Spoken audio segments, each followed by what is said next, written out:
Yeah. You know what you get when you mix a Shia and a Sunni? Huh?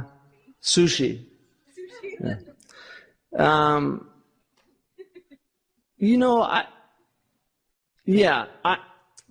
would definitely, given the choice, because I studied both the Shia. I mean, I didn't study Shia in depth, but I studied it enough to know. Because for me, you know, I became Muslim. I wasn't born a Muslim, and I wasn't born into a Muslim family. And what interests me is the truth. It doesn't. I'm not interested in rah rah rah. You know, this is my ancestors, and so I don't.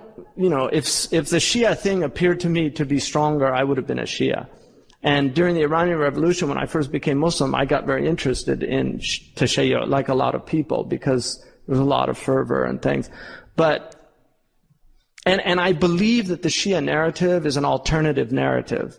In other words, within the Shia tradition, it makes perfect sense. And that's why it's very hard to convince a Shia of the Sunni positions about things, because within their narrative, they have all their proofs. And that's why the problem's insoluble. It's just not going to be solved. And it's best to leave it alone. I'm totally against like debates and, you know, but for me, the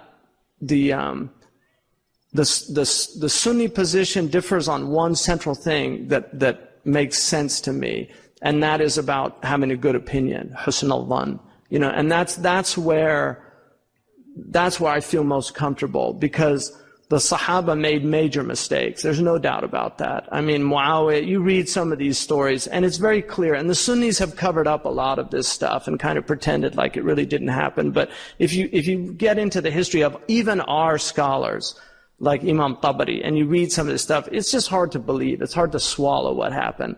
But in the end of the day, the Sunni position is husn al-dhann. You know, these people were going to have, that their intentions were not malevolent. You know, they were humans. They were behaving like humans, but their intentions were not malevolent. Whereas in the Sunni tradition, they attack the intentions. And that's the real problem for me about them. But if I was coming from that, I mean, I would look at the different schools. I would read like Imam Jibril Haddad's book called The Four Madhabs.